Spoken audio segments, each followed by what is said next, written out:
Hello and welcome to the class. आज हम part 4 discussion करेंगे जो कि सीपीटी 2020 की एग्जामिनेशंस जिस तरीके से क्वेश्चंस हम मतलब यहाँ पे डिस्कस कर रही हैं, सारे ऑप्शंस के साथ साथ आपको चीज़ें देखना है। तो आइए शुरू करते हैं।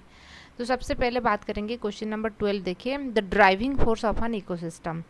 कोई भी एक इकोसिस्टम्स की ड्राइविंग फोर्स क्या होता है, देखिए तो जो रहेगा कि जैसे आपको पता होगा कि इकोसिस्टम्स के अंदर सन जो है ना, सनलाइट जो होता है, तो स्पेसिफिकली पूरा का पूरा इकोसिस्टम्स को बैलेंस कर रहा है। कैसे ना, सनलाइट को यूज़ करके, ठीक है ना, सनलाइट को यूज़ करके आपकी जो ग्रीन प्लांट्स रहा है दे विल फोटोसिंथेसिस, तो वो क्या कर रहे हैं ना, फोटोसिंथेसिस कर रही हैं। ठीक है, अच्छा, तो जब भी वो फोटोसिंथेसिस करेंगे, फोटोसिंथेसिस के लिए क्या चाहिए ना, कार्बन डाइऑक्साइड चाहिए, वाटर चाहिए। तो ग्रीन क्लोरोफिल पिगमेंट तो ग्रीन प्लांट्स के पास है। जब सनलाइट उसके ऊपर आएगा, that will convert the glucose C6H12O6। ठीक है, तो ये जो ग्लूकोज है, मतलब कि पूरा का पूरा ग्रीन प्लांट्स जो रहता है, जो है ना, तो उसके ऊपर दूसरे ऑर्गेनिजम्स जो हॉर्बीवोरस है उसके ऊपर डिपेंडेंट है, फिर हॉर्बीवोरस को कार्निवोरस कंज्यूम कर रहा है, तो इस तरीके से चीज़ें चलता चल रहा है। ठीक है ना, तो अब हम देखेंगे कि क्या है ना, यहाँ पे ऑप्शंस देखिए, ड्राइविंग फोर्स, क्योंकि आप ऐसे बोलोगे कि ऐसे भी बहुत सारे ऑर्गेनिजम्स है, जैसे कि वो क्या कर रहे हैं, मतलब कि केमिकल एनर्जी को इस्तेमाल कर रहे हैं, सोलर एनर्जी को नहीं। लेकिन ऑप्शंस यहाँ पे देखिए, यहाँ पे बायोमास दे रखा है। बायोमास क्या होता है, पर यूनिट एरिया के अंदर कितने, ठीक है ना, लिविंग ऑर्गेनिज्म रह रहा है। ठीक है ना, मान लीजिए यूनिट एरिया आप समझ रहे हो, तो जैसे कि मान लीजिए 1 सेंटीमीटर लेंथ, विड्थ, है ना, हाइट सारे हम ले लेंगे, तो उसको हम एक यूनिट एरिया बोलेंगे। ठीक है, एक यूनिट एरिया, एक यूनिट एरिया में कितने लिविंग ऑर्गेनिज्म है, यहाँ पे कितने बैक्टीरिया है, कितना प्लांट्स है, ठीक है ना, कितना एनिमल्स है, इंसेक्ट वगैरह है, तो इसको हम बोलते हैं बायोमास। उनकी जो वेट है, जैसे हम बोलते हैं बायोमास होता है। प्रोड्यूसर, प्रोड्यूसर को कौन प्रोड्यूस, मतलब कि जो प्रोड्यूसर कैटेगरी के अंदर प्लांट्स, ग्रीन प्लांट्स आ जाएंगे। ठीक है, अच्छा, तो ये कौन सी कैटेगरी में आएगा, मतलब कि ये पूरा ड्राइविंग फोर्स तो नहीं है ना, सोलर एनर्जी जो होता है वो ड्राइविंग फोर्स होता है। कार्बोहाइड्रेट इन प्रोड्यूसर्स, कार्बोहाइड्रेट जो है प्रोड्यूसर के अंदर जो कार्बोहाइड्रेट बनना है, मतलब ग्लूकोज है, तो वो तो नहीं हो सकता है। वो कैसे बनाएगा, सनलाइट रहेगा तभी तो बनेगा ना। तो कैसा फोटोसिंथेसिस में क्या होता है, जो सोलर एनर्जी है दैट विल कन्वर्टेड इन तो केमिकल एनर्जी, तो आंसर क्या होगा ना, आपकी सोलर एनर्जी होगा। ठीक है, क्वेश्चन दे रखा है कि द टर्म इको टाइप, हमने जो पहला क्लास था वहीं पे शायद इको टाइप आपको बताई थी, इकोटोन था, इको टाइप था, हमने बताए थे कि इको टाइप क्या हो रहा था, मतलब कि किसको हम इको टाइप बोल रहे थे। ये एक इकोसिस्टम है, ये आपकी दूसरी इकोसिस्टम है, मान लीजिए। ठीक है, इको ये दूसरे इकोसिस्टम्स है, ये इसको हम जो ओवरलैपिंग एरिया रहता है हम उसको इको टोन कहते थे। ठीक है ना, इकोटोन। इस इकोटोन के अंदर मतलब कि आपको वेराइटी, जो स्पेसिस डाइवर्सिटी ज़्यादा देखने को मिलेगा, क्योंकि ये एरिया जो है ओवरलैप हो रहा है this region and this region. तो इस एनवायरनमेंट में जो ऑर्गेनिज्म रह रहा है यहाँ पे मिल रहा है, इस एनवायरनमेंट की जो है ऑर्गेनिज्म है यहाँ पे मिल रहा है। इको टाइप हम बोल रहे हैं कि एक ऐसा स्पेसिस रहेगा जो डोमिनेटेड करेगा उस एरिया में, हम उसको इको टाइप बोल रहे हैं। तो ये बोल रहा है कि ये इको टाइप टर्म को कौन बताए थे, ये जी टॉर्सेंस जो है, ये साइंटिस्ट है। ये तो डायरेक्ट क्वेश्चन है, यहाँ पे तो कोई समझने वाली बात नहीं है, आप उसके नाम में देखिए, मैक मिलन ऐसे कुछ, मतलब कि इकोलॉजिस्ट में भी तो ऐसा, मतलब कि कोई साइंटिस्ट नहीं है। कोरियंजा वो एक फिजिक्स है ना, जो कुछ मैटर वगैरह के लिए नाम दिए थे, तो आप इसके नाम याद रखिए। ठीक है ना, हो सकता है कि मान लीजिए कभी क्वेश्चन से रिपीट होगा, तो जी टॉर्सन, इसको नाम याद रखिए। ठीक है, अच्छा, नेक्स्ट क्वेश्चन हम बात करेंगे। The term biocoenosis was proposed by, पहले हम देख लेंगे कि बायोसिनोसिस क्या होता है, उसको कौन बताए थे, उसके बारे में हम बात करेंगे। ठीक है, बायोसिनोसिस, बायो से, बायो का मतलब है कि लिविंग ऑर्गेनिजम्स की जो कम्युनिटी है। ठीक है, हम जो स्टडी कर रहे हैं, मैं आपको बता देती हूँ, जो स्टडी हम कर रहे हैं, जैसे कि मान लीजिए क्या है, एक इंडिविजुअल है, ठीक है ना, एक फ्लावर है, तो हम उसको एक इंडिविजुअल कहेंगे, या एक ह्यूमन है, इसको हम इंडिविजुअल्स कहेंगे। मान लीजिए 50 फ्लावर है या 50 ह्यूमन है, तो हम उसको फ्लावर की, मतलब कि ह्यूमन की पॉपुलेशंस कहेंगे। ठीक है, एक एरिया में ह्यूमन है, ठीक है, तो उसके बाद हम देखेंगे, मान लीजिए टाइगर है, लायन है, ठीक है, तो इस तरीके से अलग अलग ऑर्गेनिजम्स रहते हैं, तो हम उसको क्या कहेंगे ना, कम्युनिटी कहेंगे। ठीक है, कम्युनिटी कहेंगे। तो यहाँ पे लिविंग ऑर्गेनिजम्स की बात हो रहा है, individual, population and a community. जब इस कम्युनिटी के अंदर हम ये चीज़ को देखेंगे कि यहाँ पे वो जिंदा रहने के लिए, जो कम्युनिटी है जिंदा रहने के लिए कैसे इंटरेक्ट कर रही हैं, ठीक है, किसके साथ, उनके नॉन लिविंग मैटर जैसे लाइट है गया, ठीक है ना, एयर हो गया, ये जो सारे चीज़ें रहता है, वाटर हो गया, इसके साथ जो कम्युनिटी मतलब कि कम्युनिटी के साथ साथ इसकी स्टडी हम जब करते हैं हम उसको, है ना, इकोलॉजी कहते हैं, ठीक है ना, इकोसिस्टम या, है ना, इकोसिस्टम्स कहते हैं, इकोसिस्टम्स, ठीक है, इकोसिस्टम्स कहते हैं। क्लियर हुआ? अच्छा, तो बायोसिनेसिस में हम देखेंगे जो ऑर्गेनिज्म, एक मान लीजिए कि फॉरेस्ट को आप सोचिए, फॉरेस्ट में तो ऐसा नहीं है कि सिर्फ और सिर्फ टाइगर रहते हैं या सिर्फ डियर रहता है। टाइगर एंड डियर जितने भी लिविंग ऑर्गेनिज्म आप देख रहे हो उनके बीच में क्या रिलेशनशिप होता है, इसको हम बायोसिनोसिस कहते हैं। जो साइंटिस्ट थे कार्ल मोबियस, ठीक है ना, उन्होंने बायोसिनोसिस टर्म दिए थे।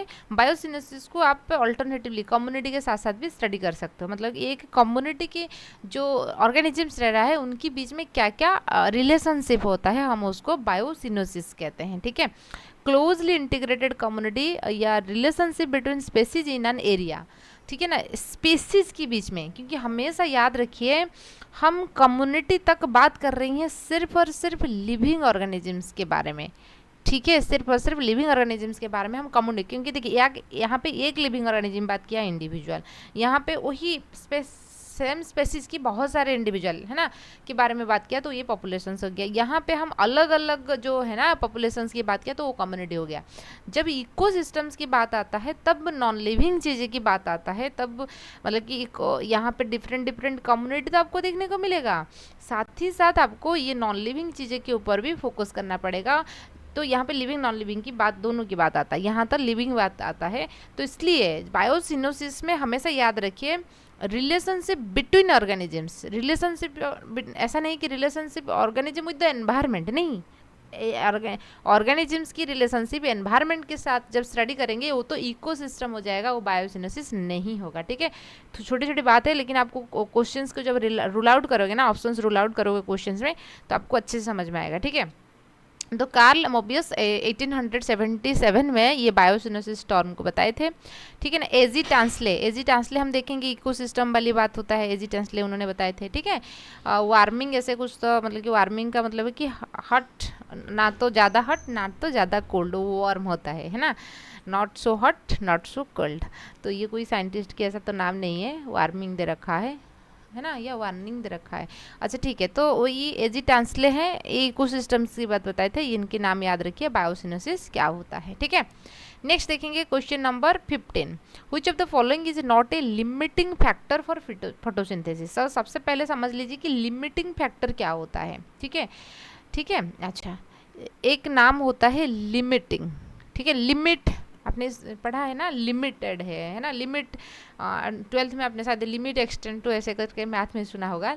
तो लिमिट हो रहा है कोई भी चीज़ों को, यदि उनकी एब्सेंस जो है रेस्ट्रिक्ट कर रहा है, ठीक है ना। मान लीजिए देखिए एक बकेट है, पूरा का पूरा बकेट है, इतना बड़ा बकेट है, लेकिन मान लीजिए इस पर्टिकुलर एरिया में एक क्या है, छेद है, ठीक है, छेद है। तो क्या आपने जितने भी पानी भरोगे क्या ये फिलअप हो पाएगा?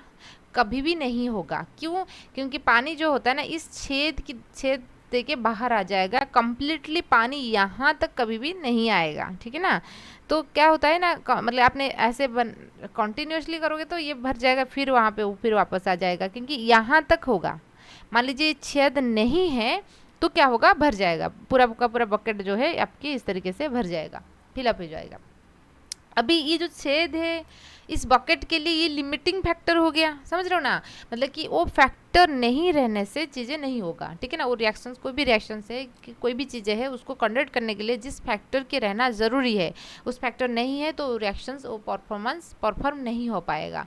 तो ये बोल रहा है कि फोटोसिंथेसिस के लिए व्हिच ऑफ द फॉलोइंग, अच्छा नॉट दे रखा है, not a limiting factor for the photosynthesis. तो फोटोसिंथेसिस की रिएक्शन हमेशा याद रखिए, ना कार्बन डाइऑक्साइड वाटर, यहाँ पे आपने बैलेंस करने के लिए 6CO2 12H2 कर सकते हो, है ना, इक्वेशंस को बैलेंस करने के लिए। साथ ही साथ जब ये सनलाइट ग्रीन क्लोरोफिल पिगमेंट के ऊपर आएगा, है ना, क्लोरोफिल पिगमेंट के ऊपर आएगा तो क्या बनेगा, C6H12O6, ठीक है, प्लस प्लस ऑक्सीजन यहाँ पर रिलीज हो जाता है, ठीक है ना। अच्छा, तो अब हम देखेंगे क्या क्या ज़रूरत होता है, क्या प्रोड्यूस होता है, वो तो बात की बात होता है। तो ज़रूरत क्या रहेगा, carbon dioxide, water, sunlight, chlorophyll pigment, ये 4 चीज़ें होगा तभी चीज़ें बन पाएगा। जैसे घर में दाल है, चावल है, तभी आपकी चीज़ें जो भी चाहे बना पाओगे, ठीक है।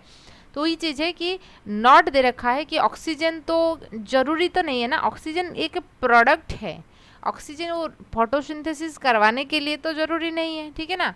अच्छा, कार्बन डाइऑक्साइड ज़रूरी है, क्लोरोफिल पिगमेंट है ना, क्लोरोफिल पिगमेंट है वो तो ज़रूरी है, क्लोरोफिल पिगमेंट नहीं रहेगा तो फोटोसिंथेसिस नहीं हो पाएगा, ठीक है। देखिए आप खुद ही सोचिए ना, हमको तो कार्बन डाइऑक्साइड मिल रहा है, एनवायरनमेंट में है, हमको तो वाटर मिल रहा है, एनवायरनमेंट में है, सनलाइट तो हमको भी मिल रहा है, क्या हम खुद का खाना खुद बना सकते हैं, नहीं, कुकिंग वाला चीज़ें नहीं है। कुकिंग आप क्या करते हो, प्लांट प्रोडक्ट या एनिमल प्रोडक्ट तो कुकिंग करते हैं ना, मतलब कि प्लांट को कुकिंग करना तो नहीं पड़ता है, तो वो बना लेता है, उनकी बॉडी के लिए जो भी एनर्जी की ज़रूरत होता है वो फोटोसिंथेसिस की प्रोसेस में बना लेता है, वही भी चीज़ें हैं, इसलिए तो आप पढ़ाई कर रहे हो, है ना। कोई नौकरी वोकरी करना है, इनकम करना है, ताकि खरीद पाओगे जो चाहे, तो वही चीज़ें हैं। क्लोरोफिल पिगमेंट हमारे पास नहीं है, वही एक लिमिटिंग फैक्टर हमारे लिए है, क्योंकि ये सारी चीज़ें हमको भी अवेलेबल हो रहा है, दूसरे एनिमल्स को भी अवेलेबल हो रहा है, लेकिन वो लोग खुद का खाना खुद नहीं बना सकते हैं, इसलिए वो हेटेरोट्रोफ की कैटेगरी के अंदर आते हैं, ठीक है ना। तो इसलिए ऑक्सीजन जो रहेगा नॉट ए लिमिटिंग फैक्टर, है ना, ऑक्सीजन एब्सेंस में भी ये चीज़ें होता है, ऑक्सीजन उनकी बाई प्रोडक्ट मतलब कि प्रोडक्ट है, ये रिक्वायरमेंट नहीं है, तो इसलिए 15 क्वेश्चंस का आंसर हो जाएगा ऑक्सीजन, ठीक है। अच्छा, नेक्स्ट क्वेश्चंस देखने से पहले आपके लिए एक इन्फॉर्मेशन है, जो कि जैसे यदि आपने तैयारी करना चाहते हो CPT 2024, ठीक है ना, तो यदि आपने चाहते हो कोई प्रिपरेशन करने के लिए, तो आप एड स्टार्ट के साथ जुड़ सकते हो। यहाँ पे हम आपको पूरा का पूरा जो 3 ईयर सिलेबस है उनकी रिकॉर्डेड क्लासेस प्रोवाइड करेंगे, स्ट्रक्चर कोर्स आपको मिल जाएगा, ठीक है ना, कैसे पढ़ना है, कौन सी चीज़ें हैं, जो भी आपके डाउट रहेगा आप डायरेक्टली पूछ सकते हो, और उसके साथ साथ प्रीवियस ईयर क्वेश्चन अभी तो आप देख रहे हो जैसे हम डिस्कस कर रहे हैं वैसे डिस्कस करेंगे। सिलेबस कंप्लीट होने के बाद चैप्टर वाइज MCQ डिस्कशंस होगा, ठीक है ना। अच्छा, तो चैप्टर वाइज ये एग्जाम भी इंक्लूडेड हो रहा है, ठीक है ना। ये सारे फैसिलिटी आपको एक ही सब्सक्रिप्शन से में मिलेगा, और आपके लिए अभी डिस्काउंट प्राइस है जो कि 3000 की क्रैश कोर्स है, आपको अभी 1800 में मिल रहा है, ठीक है ना। आप चाहे तो आज भी ज्वाइन कर सकते हो इस ऑफर प्राइस के साथ साथ। तो कांटेक्ट कीजिए इस नंबर पे 7894226802, स्क्रीन पे भी स्क्रॉल हो रहा है, तो यहाँ पे भी आप देख सकते हो, ठीक है। तो इस नंबर पे कांटेक्ट कीजिए, क्योंकि आपको देखिए पूरा का पूरा जो 3 साल की कोर्स है, रिसोर्स यदि आपको अच्छे से कर मतलब कि मान लीजिए बानी बिहार में, रेवेंसा में या RD में कोई भी अच्छा यूनिवर्सिटी, आपकी जो चीज़ें हैं, है ना, परमपुर हो गया, FM हो गया, ठीक है, कोई भी यूनिवर्सिटी के अंदर जो आप चाहते हो कि इस यूनिवर्सिटी में मुझे एडमिशन लेना है, तो उसके लिए तो तैयारी करना पड़ेगा, ठीक है। ऐसा तो नहीं कि अपने आप हो जाएगा सारी चीज़ें, तो तैयारी करने के लिए आप यदि रिसोर्स को कलेक्ट करने में जो है ना टाइम गुजार दोगे, सारे के सारे टाइम, क्योंकि लिमिटेड टाइम है ना, ऐसा नहीं कि आपके पास 1 साल है आप प्रिपेयर कर रहे होगे, ठीक है। तो एक ही एरिया में सारे इन्फॉर्मेशन मिल रहा है, बस आपको ये जो PDF आपको मिलेगा या जो क्लासेस मिलेगा, उस क्लासेस से आपको डायरेक्टली ब्रेन के अंदर चीज़ों को ट्रांसफ़र करनी है, ताकि उसके बाद फिर एग्ज़ाम के हॉल के अंदर उसको फिर ब्रेन से एग्ज़ाम हॉल में चीज़ों को ट्रांसफ़र करनी है, तो वो चीज़ चलेगा। नहीं तो आपने रिसोर्स कलेक्ट करते करते 2 महीना हो जाएगा, फिर लास्ट महीने में क्या करोगे, ठीक है।